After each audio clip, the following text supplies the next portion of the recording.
Então, para quem não sabe, todos os dados, né, todas as informações sobre as empresas são públicas e estão no site do GRI. Então, se você digitar no Google, Banco do Brasil, RI, Sim. IRB, RI, Itaú, RI, né? Qualquer empresa da Bolsa que esteja listada, mais o RI na frente, tem o site lá de relações com investidores, que você tem acesso a todas as informações possíveis, né? E que o investidor precisa ter acesso. Então, baseado nisso, nessas informações que são públicas, mas que vocês precisam ter um interesse de ir atrás, o que a gente busca analisar ali, né? Como eu disse, boa empresa não necessariamente é sinônimo de um bom investimento. Sim. É o preço que vai determinar isso. Não importa a qualidade da empresa. Toda empresa tem o seu preço. Seu preço justo, né? Claro, isso se você segue o Value Investing, né?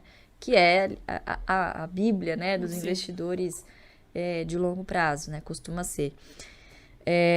Então, pensando em preço, o que é muito importante para o investidor? Seria, assim, incabível dizer aqui para vocês, vocês trabalham, obviamente, vocês têm que acompanhar a bolsa todos os dias, toda hora, ficar ali obcecado e tentar comprar na mínima. Isso é impossível, nem quem trabalha com o mercado consegue acertar ali né, da mosca voando. Não dá, impossível.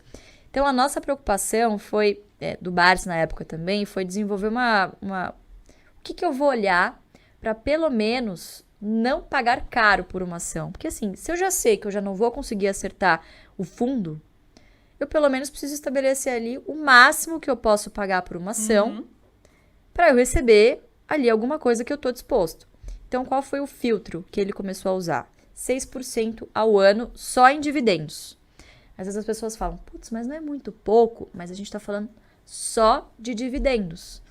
Lembrando que se o dividendo deriva do lucro e o lucro ao longo do tempo é corrigido por inflação, a gente está falando de uma métrica real. Então, ele não é 100% comparável com uma Selic, por exemplo. Da Selic, você tira o IPCA e aí você tem a taxa de juros real. É com esse que a gente tem que comparar. Claro, no longo prazo é isso que faz sentido.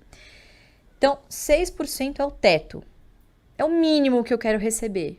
Com esse mínimo que eu quero receber, o que eu faço? Eu vou lá no site do RI, eu vejo a média, então isso é muito fácil, você vai somar os dividendos por ação em cada ano, divide por 5 ou 6, depende de quantos anos você analisar, você vai chegar ali na média de quanto mais ou menos essa empresa pagou nos últimos 5 anos.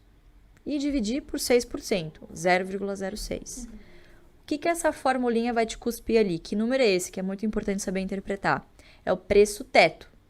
Então, esse preço teto é a minha margem de segurança, é o máximo que eu vou poder pagar por determinada ação para receber aquele mínimo de 6% ao ano em dividendos.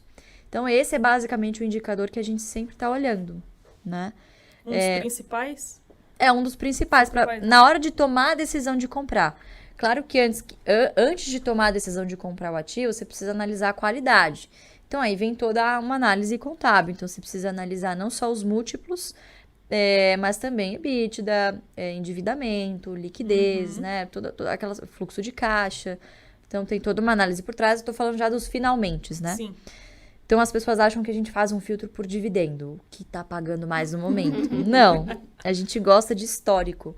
Não necessariamente o que está pagando mais agora vai ser o que vai pagar no futuro. Então, por exemplo, a Taesa é uma que está sempre no top 10 das boas pagadoras. Está pagando muito bem agora, a tendência é que continue. Não nesse nível, porque depende muito do IGPM, né?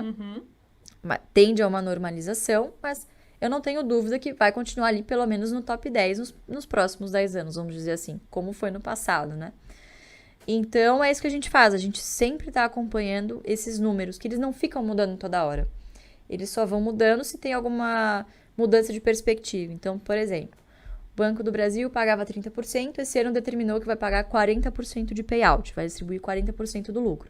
Opa, mudou meu preço teto, porque vai mudar o dividendo por ação que ela vai pagar, né? Então, você pode desenvolver duas métricas. Vou fazer uma pergunta aqui, Luiz, ainda dá tempo de comprar Banco do Brasil? O que você acha? Olha, sempre dá tempo. A gente tem duas análises aqui, né? O pessoal se atém muito ao fato de ser uma controlada pela União, né? Então, tem a influência política.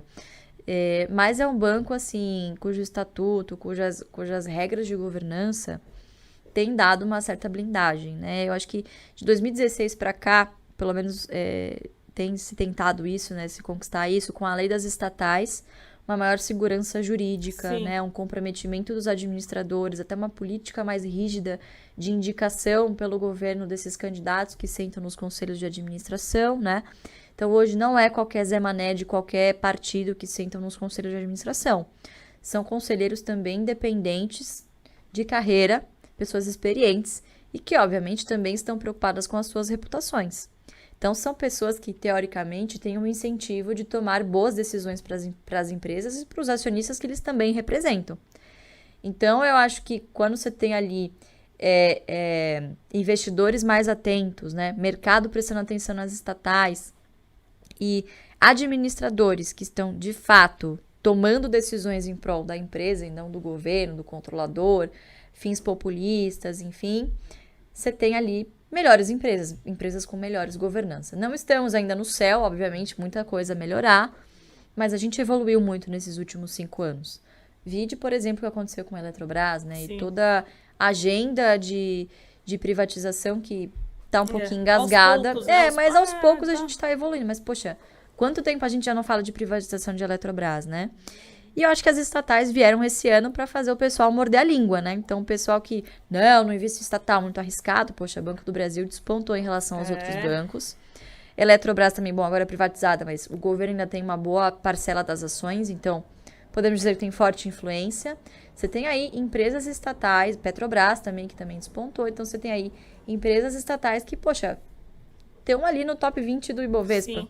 Mas, basicamente, né, aquilo que eu disse, se o seu pilar é renda, você precisa buscar alguns tipos de empresas que geralmente se encaixam de setores que fazem sentido por algumas características. Então, perenidade do negócio, né? A consolidação de mercado dessas empresas, né? Por que isso é importante? O Brasil é um país que convive com a inflação, isso é histórico. Então, empresas líderes dos seus mercados, elas conseguem ter uma vantagem de preço. Elas repassam no preço esse viés inflacionário. Claro que isso não acontece para e passo, não é, a inflação veio, amanhã ela corrige, não é assim que funciona, mas quando você olha em retrospectiva, em média, ao ano, essas empresas, a maioria das empresas da Bolsa conseguiram repassar a inflação, superar a inflação, né? Porque são ativos reais. Então, Isso até é um debate, né? Muito... Exatamente. Se as ações, elas protegem... Sim, da sim. inflação. E de regra, sim. O problema é que, geralmente, o momento de maior oportunidade, justamente o momento em que a bolsa está competindo diretamente com a renda fixa, né? Então, é complicado você convencer o cidadão de que é muito bom você investir na bolsa para colher um dividend yield muito superior a 14%, né? 13,75% ao ano, mas para daqui 5 anos. Sim, agora ele não quer, né? Agora... Não, ele quer agora, ele tem agora. Então, para que ele vai esperar 5 anos? Mas o que às vezes as pessoas falham em entender é que 13% ao ano na bolsa é sobre uma base crescente se você está em boas empresas. Sim. Né? Isso vai se compondo conforme você vai reinvestindo os dividendos. Então, hoje, se eu olhar para trás e ver o histórico, se você comparar o preço que eu paguei em algumas posições que eu tenho versus o que elas me pagaram de dividendos, que é o que a gente chama de yield on cost, né, que é a rentabilidade do dividendo sobre o preço médio, o preço que você pagou, né, o quanto você desembolsou. Cara, eu tenho rentabilidade hoje, por exemplo, Braskem me pagou 40% ao ano, que é muito superior à renda fixa. Sim. E isso continua. Então, como eu tenho preços confortáveis, e se cair, poxa, eu estou disponível ali com os meus próprios dividendos, né, com esse fluxo constante para reinvestir, então você fica mais tranquilo, né, com esse colchão, enfim, com essa rentabilidade. Só que isso não vem da noite para o dia, isso foi construído. Eu estou investindo há quase 20 anos. 20 anos não, desculpa. Não, fiz a conta errada. Foi 2008. Para tudo, gente. Para tudo. 20 anos não. Não comecei com 8, não. Foi com 14. Com 14 anos. Foi em 2008. Então, assim, tô há bastante tempo investindo, né? Então, isso é construído ao longo do tempo. Então, o BEST é isso. São aqueles 5 setores que se encaixam nessas premissas básicas. Esse tipo de empresa que a gente busca. Então, BEST, para vocês nunca mais esquecerem. Bancos, energia, seguro, saneamento e telecom. BEST, de melhor mesmo. É para vocês nunca mais esquecerem esse acrônimo. Impossível esquecer. Claro que não é só você pegar as empresas desse... Ah, a Luísa falou lá que é para comprar qualquer coisa desses setores, né? Aí você vai e me compra uma Oi, por exemplo, que tá no BEST, mas, obviamente, né, tenham, né, parcimônia, obviamente, analisem as empresas, Sim. mas são bons setores para se começar, pelo menos. Olha, não necessariamente é mais importante, acho, as minhas maiores posições. Acho que as posições que mais pagam dividendos, acho que é até mais importante. Consequentemente, acabam sendo também as mais importantes na carteira, né? Mas hoje, sem dúvida, a BB Seguridade hoje, que é quase 30% da minha carteira, já foi mais, mas acabei parando de comprar e comprando outras coisas, e aí, naturalmente, a carteira vai se rebalanceando sozinha, né? Então, BB Seguridade, sem dúvida. Em segundo lugar, Santander. Terceiro lugar, Banco do Brasil. São as minhas 3 maiores posições. Muito bom. Muito bom. Eu gosto. Depois vem Taesa e acho que Petro também deve estar no top 5 aí. Petro. Gosto muito. Gosto. Tem alguma ação que você considera muito descontada? Só, nossa, essa aqui... Tá, mas se eu falar, amanhã não tá mais, aquelas... Vou guardar aqui pra mim. Não, brincadeira. Não acho que tem todo esse poder, não. Mas é uma que a gente tem falado já há algum tempo, que é a Klabin. Que eu acho que é uma empresa talvez mal compreendida.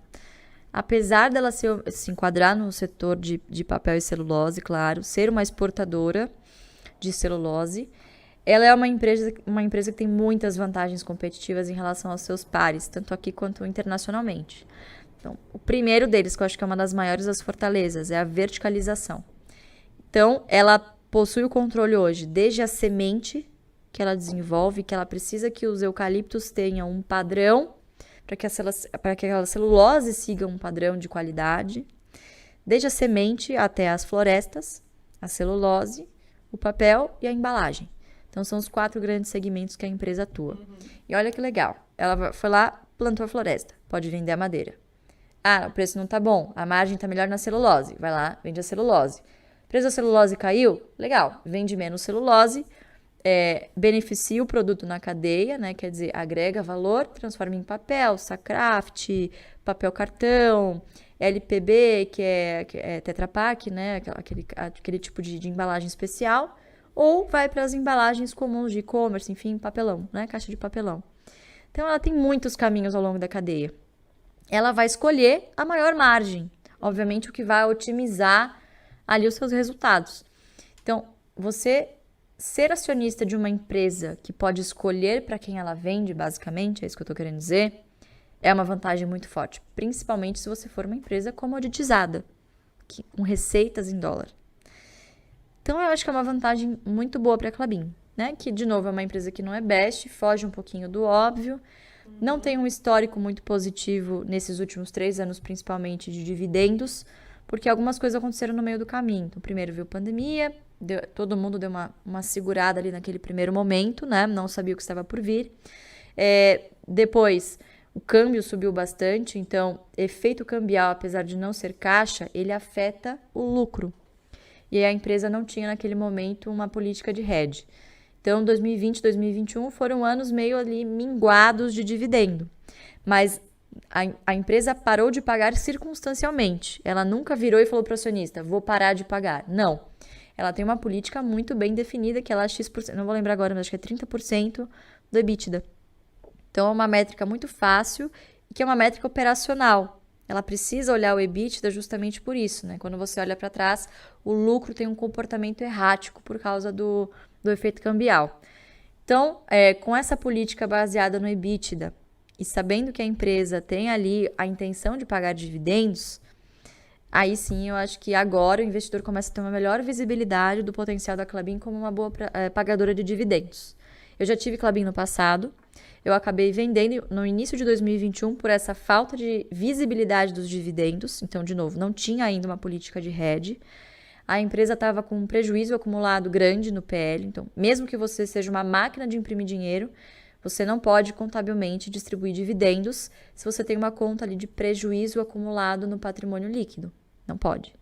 Então, precisa esperar zerar essa conta, que ela zerou agora no terceiro trimestre do ano passado, quarto tri, não lembro, e voltou a pagar dividendo agora. Então, agora que o preço da ação está melhor, eu estou olhando para ela de novo e, se Deus permitir, vou comprar para não vendê-la, né? Espero. Estou aguardando um preço de entrada aí. Sim, então tá aí, pessoal, Klabin. Estudem depois. Estudem. Não comprem só porque eu falei. Estudem porque eu falei. Diferente.